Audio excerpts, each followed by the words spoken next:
토트넘이 또다시 대형 사고를 쳤습니다. 경기를 지켜본 많은 토트넘 국내 팬들은 지난해 우승을 할 때와 지금 스쿼드에서 딱 한 명, 손흥민만 빠진 상황인데 이렇게 차이가 날 줄은 꿈에도 몰랐다고 말하면서 정말 역대급 대참사이자 굴욕이다라고 분노를 금치 못하고 있습니다. 도대체 어떤 상황인지 더 풋볼이 자세히 알아보겠습니다.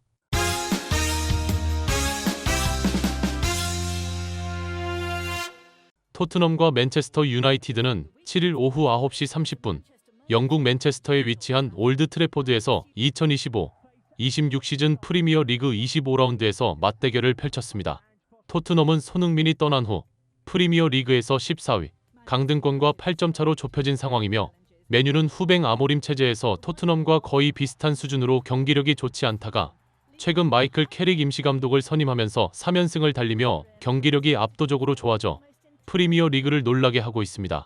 하지만 토트넘 일부 팬들은 토트넘은 유로파 결승전에서 맨유를 이길 정도로 맨유에게 굉장히 강한 팀이기 때문에 이번 경기에서도 승리할 것이라고 추갈못스러운 전망을 내놓아 일부 또 다른 팬들로부터 비웃음을 사기도 했는데요. 몇몇 축구 팬들은 그때는 손흥민이 있을 때고 지금은 손흥민이 없는데 진짜 추갈못스럽다고 비웃으면서 우리가 손흥민이 토트넘을 떠나면 토트넘은 강등권 수준이라고 말할 때는 너무 손흥민을 올려친다고 하더니 지금 딱 그 상황 아니냐. 손흥민 귀한 줄 모르고 시건방을 떨더니 골 좋다고 일침을 가했습니다. 팬들의 이런 지적은 경기가 시작되자마자 일방적으로 맨유가 토트넘을 몰아붙이면서 현실화되기 시작했습니다. 맨유는 후뱅 아모림 체제와는 완전히 달라진 빌드업으로 토트넘을 유린하기 시작했는데요.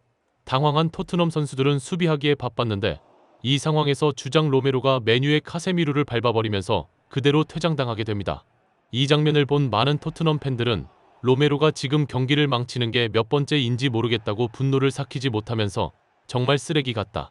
경기가 과열되면서 일방적으로 밀리는 상황이면 선수들을 독려해 침착하게 대처하도록 지시하는 게 주장 역할 아니냐. 자기가 흥분해서 상대를 담궈버리고 퇴장당하는 로메로는 진짜 수준이 하라고 맹비난을 퍼부었습니다. 토트넘은 로메로가 퇴장당하고 드라구신을 교체로 출전시켰지만 세트피스 코너킥 상황에서 은베모에게 골을 얻어맞아버려 팀의 중심이 사라진 토트넘의 적나라한 현실을 증명하는 듯 했습니다. 일부 전문가들은 이 세트피스 장면은 철저하게 맨유가 토트넘을 가지고 논 것이라고 말하면서 이 상황에서 주목해야 하는 사람은 맨유의 우측 윙 포워드 은베모와 골대에서 비카리오와 경합을 벌이려는 마마이누다 라고 말했습니다. 맨유는 이 코너킥의 슈터 역할을 은베모에게 맡겼는데 이 사실을 숨기기 위해 전원이 골대 앞으로 전진해서 토트넘 선수들을 유인해 다 묶어놓는다고 말하면서 이때 마이누가 코너킥이 올라오기도 전에 뒤에서 앞으로 뛰어나가는데 이때 토트넘은 완전히 속아 아무도 마이누를 막으려고 시도하는 선수가 없다고 말했습니다. 이때 은베모는 마이누가 앞으로 전진하는 것을 보고서도 일부러 멍하니 서 있는데 공이 마이누에게 투입되는 것을 보고 위치를 이동, 슈팅을 하려고 스텝을 밟으며 준비를 한다고 말하면서 이때까지도 은베모가 슈터라는 것을 전혀 눈치채지 못하고 있는데 이것은 토트넘 선수들이 바보라서 그런 게 아니라 토트넘 감독인 토마스 프랭크가 세트피스를 방어하는 전략이 골문 앞을 지키고 벽을 세우면 골이 안 들어간다는 생각으로 골대 앞에서 슈팅을 하려는 상대 선수들을 그냥 둔다고 말했습니다. 맨유의 감독 마이클 캐릭은 이런 토트넘의 세트피스 수비 상황을 미리 파악해 은베모에게 뒤쪽으로 물러나 슈팅을 하도록 한다고 말하면서 은베모는 강하게 슈팅을 하려는 듯 준비 동작을 취하면서 상대 토트넘 선수들이 전력으로 자신에게 달려들면서 수비하도록 만드는데 실제로는 힘을 빼고 구석으로 패스하듯이 툭 차버림으로써 골키퍼인 비카리오의 점프 타이밍을 빼앗는 속임수를 쓴다. 토트넘의 세트피스 수비 전술이 계속 반복되면서 뻔하니까 그 허를 찌른 것이라고 말했습니다. 이 설명을 들은 일부 토트넘 팬들은 설명을 듣고 보니 더 참담하다고 말하면서 토마스 프랭크의 전술이 상대에게 완전히 간파당하고 있어 이 모양 이 꼴인 것도 맞지만 손흥민 같은 선수가 없다 보니 선수단이 모래알이다. 팀이 위기에 놓일 때 팀을 이끌어야 하는데 조금만 위기에 놓이면 스스로 무너진다. 손흥민을 왜 팔아버린 거냐. 지능이 없는 인간들이라고 목소리를 높였습니다. 선제골을 얻어맞은 토트넘은 심기일전을 하려 했지만 경기력 자체가 맨유와 아예 상대가 안 되면서 일방적으로 밀렸고 결국 후반전에 또다시 브루노 페르난데스에게 골을 얻어맞고 2대0이 돼버립니다.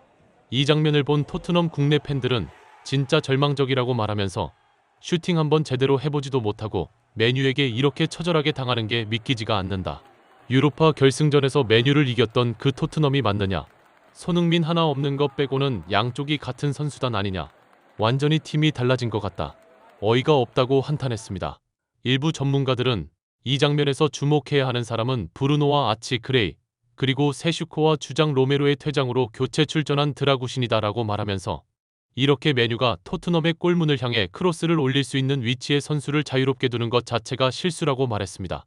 토트넘의 감독인 토마스 프랭크가 전술적으로 문제가 많다는 지적을 받는 이유가 있는데 0대1로 지고 있는 상황에서 이렇게 수비라인에 5명의 선수를 배치하는 것 등이 그것이라고 말하면서 보통 4명을 수비라인에 배치하고 최종 수비라인을 중앙 미드필더 3명으로 수비 시 1차 압박을 가해 공을 앞으로 전진시키지 못하게 해야 하는데 5명을 배치하니 중앙에 토트넘 선수들이 없다.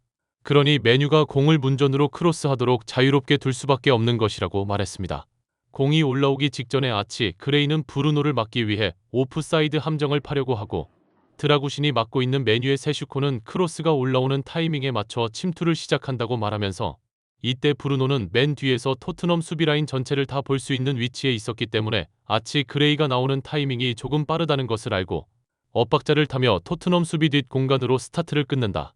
이 미세한 차이로 브루노는 완벽히 오프사이드 함정을 피하게 되는데 메뉴는 의도적으로 경험이 부족한 19세의 아치 그레이를 포르투갈 국가대표이면서 프리미어 리그 최고 레벨의 공격형 미드필더인 브루노가 공략하도록 매치업을 해 감독의 지략 대결에서 토트넘 감독인 토마스 프랭크가 메뉴 감독인 마이클 캐릭에게 완전히 압도당하는 장면이다.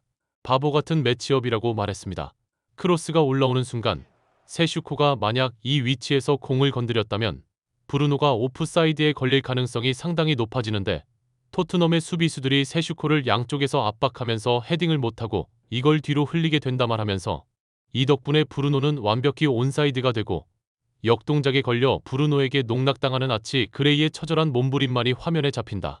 브루노는 이 상황에서 그냥 발만 툭 대면서 골을 만들어내는데 토트넘 입장에서 볼 때는 정말 굴욕적인 장면이라고 말했습니다.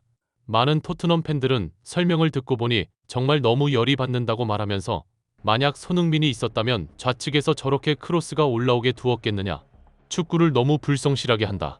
주장 로메로가 퇴장을 당하는 꼴을 보고 있으면 손흥민 나가고 나서 팀의 망조가 들어도 단단히 들었다. 손흥민을 팔아버린 줄 알았는데 손흥민은 이미 이 난장판이 일어날 조짐을 깨닫고 탈 토트넘을 한 영리한 선수였다고 한숨을 내쉬었습니다. 토트넘은 결국 0대2로 메뉴에게 지면서 작년 10월 이후로 프리미어 리그에서 단 2승밖에 하지 못하게 되었고 더욱 좋지 않은 것은 2026년에는 아예 승리가 없는 클럽 역사상 최악의 대참사를 맞이하고 있습니다. 구독, 좋아요, 좋은 댓글은 불타는 제작 열정을 더욱 불타오르게 합니다. 시청해주셔서 감사합니다. 이상 더 풋볼이었습니다.